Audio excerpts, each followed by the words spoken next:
Hampir 20 bulan kasus ruda paksa terhadap seorang murid sekolah dasar di Sampit, Kabupaten Kota Waringin Timur, Kalimantan Tengah lenyap. Korban akhirnya meninggal dunia akibat mengalami depresi.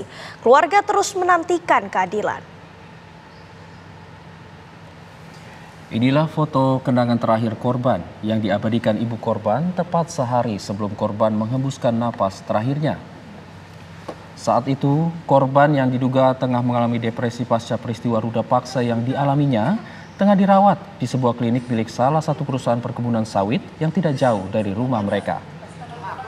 Keadaan ini membuat pilu keluarga, apalagi sejak peristiwa ruda paksa ini terjadi, yaitu tanggal 20 Mei 2023 hingga sekarang, atau sudah hampir 20 bulan lamanya, kasus ini belum juga terungkap. Padahal waktu itu pelaku sudah ditetapkan sebagai tersangka. Atas kejadian ini, keluarga korban menuntut adanya keadilan dan berharap agar polisi segera bertindak menangkap pelaku serta menghukum dengan seberat-beratnya. Keluarga korban juga mengaku saat awal-awal kasus ini berproses, mereka seringkali mendapat intimidasi dari pihak pelaku.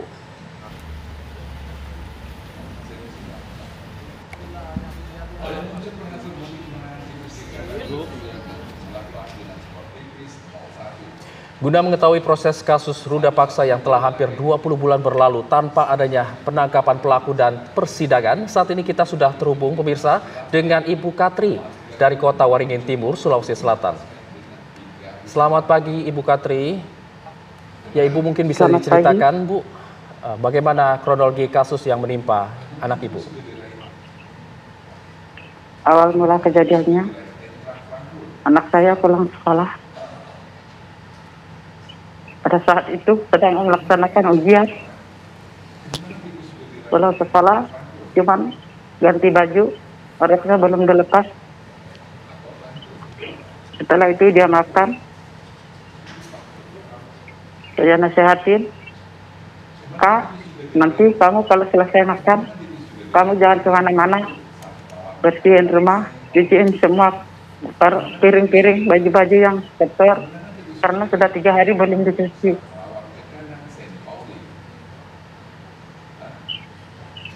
Saat itu aku sedang dalam keadaan hamil,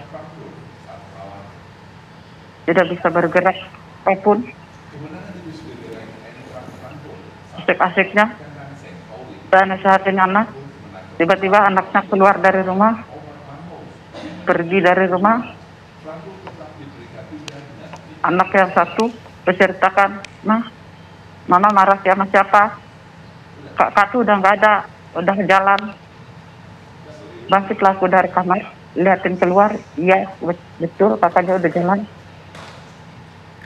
Di situ dari pinggir aspal, masuklah aku ke rumah, mengambil sebuah motor untuk mengejar anak yang jalan sudah jauh. Setelah itu dekat sama anaknya, aku kejar. Motornya aku parkirin pinggir aspal. Aku cerita sama anaknya, nak pulang. Kamu jangan kayak gini, kasihan mama. Saya kasih cerita, tertinggal jauh lah itu motor dari parkiran. Baliklah aku. Mau ngambilin itu motor. Dalam keadaan aku balik, aku kira anak itu ikut balik juga, ikut pulang. Tahu-tahu pas nengok di belakang, anaknya sudah nggak ada, nggak tahu kemana. Dicari-cari nggak ketemu. Di saat itu mungkin pelaku dari bengkel entah dari mana, dia nanya sama aku, kamu ngapain mandar-mandir dari tadi? Aku nyariin anak aku, Novi, gitu. Dia bilang, ngapain kamu nyariin Novi? Tadi aku nasehatin, tolong bantu mama di rumah, gitu kan. Ini pelaku waktu itu dia ikut nyari, mandar-mandir ikut nyari juga. Tapi sama-sama tidak ketemu. Capek-capeknya pulang, istirahat, sekitaran 2 menit lah istirahat, capek pulang nyari Novi. Datanglah sebuah mobil. Entah mobilnya aku nggak kenal sama orangnya, kan nggak kenal, orang yang nggak dikenal juga, tapi orang situ aja. Orang di gang apa ya, gang apa namanya, gang Berkah. Dan lama kemudian turunlah seorang perempuan, turun juga lah anak saya yang bernama Nuti. Jadi itu perempuan nanya, maaf ya Bu, ini benar ini anak Ibu? Iya, anak saya. Ketemu di mana tadi?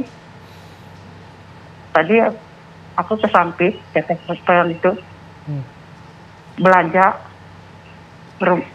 Pas pulang, ada seorang anak dalam rumah. Aku tanya, kenapa kamu ada di rumah? Saya dapat posisi rumahku kosong. Aku sembunyi, takut dipukul mama, kata anaknya jawab. Aku takut pulang.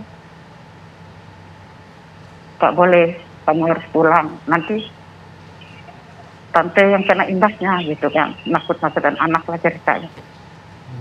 Habis itu cerita, si pelaku dari rumahnya, dia lihat seorang perempuan kan.